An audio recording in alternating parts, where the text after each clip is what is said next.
You need to speak up for what you believe in. My freedom of speech was violated. I had to spend 4 hours in in-school suspension, just sitting there doing nothing, no curriculum, nothing.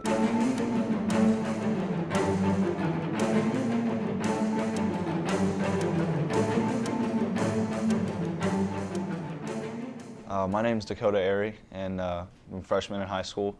I play football, tight end, outside linebacker. I just like to hang out with friends, throw the ball around. I like to play video games, a lot of Call of Duty, Halo fan, just that kind of stuff. Me and my friends have had that teacher since around 7th grade. I just walked into class trying to get through the day, and I saw a picture on the wall that showed two men kissing.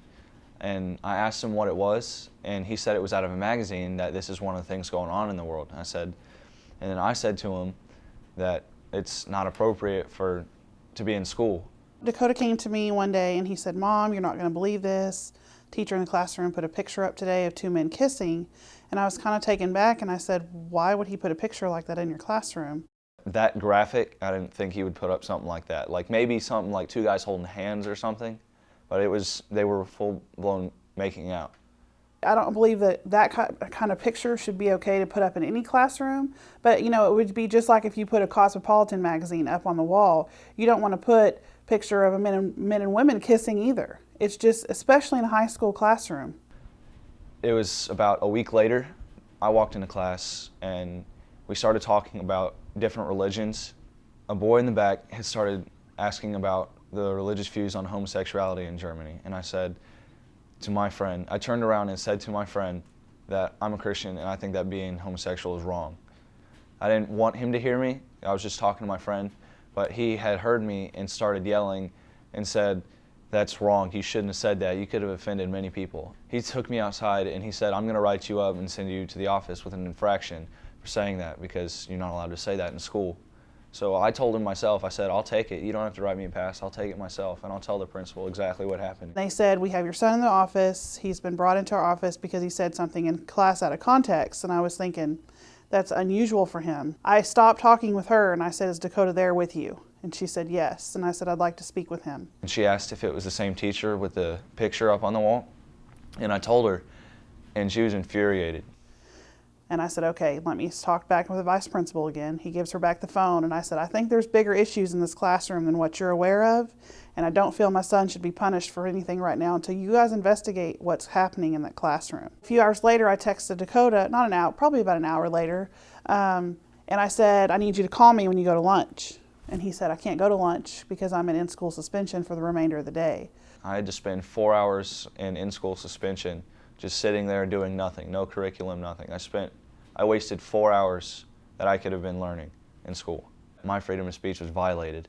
That's why we got the lawyer, because it's just wrong that I get suspended for one of my amendments.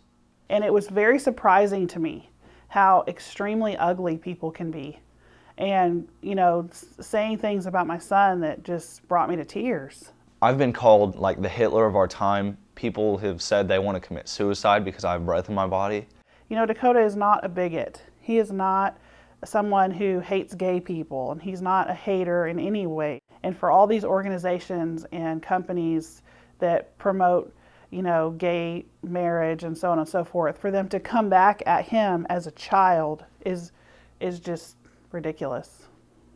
I'm extremely proud of the fact that he did stand up for himself, and I think a lot of that comes from parents need to empower their children that they're going to back them up. A lot of times everything is so erased and pushed under the rug, and the kids don't feel like they have a voice because they're not adults. There are people out there that go through the same problem that I did, with persecution in their faith and being trapped with whatever they say. And there are many options out there. For one, I went to Liberty Counsel for a lawyer because my First Amendment right was violated.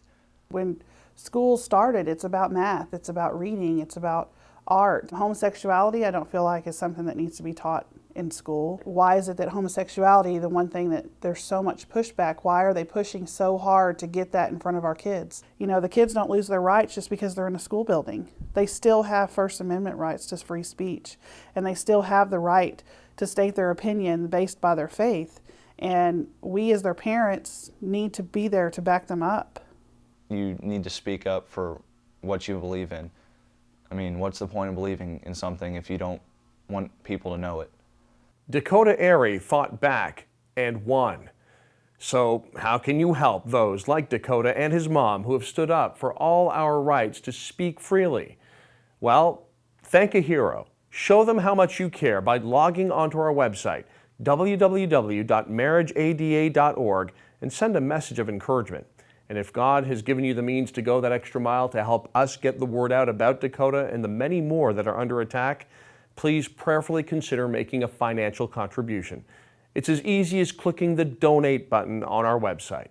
And if you or someone you know is facing threats to their person, property, or livelihood because they speak up for marriage or defend religious liberty, you can report it by visiting us at marriageada.org and clicking on the Share Your Story button. Take a stand. Let your voice be heard. Fight for marriage.